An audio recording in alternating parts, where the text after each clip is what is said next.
first time posting a video like this.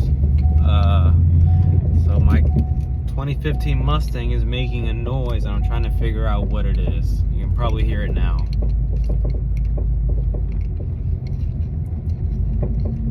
Hear that knocking in the back? Hey, I'm about to go over some dirt.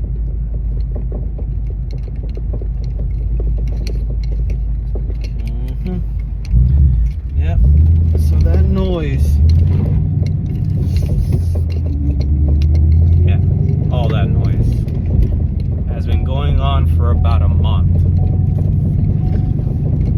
And I have a whole bunch of aftermarket suspension in the back. I have camber, adjustable camber arms from UPR, adjustable toe links from UPR, and the typical other stop the hop stuff, whatever.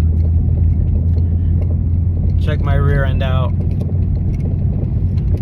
Everything looks fine, looks good, looks tight, nothing looks broken. I have no idea what the sound can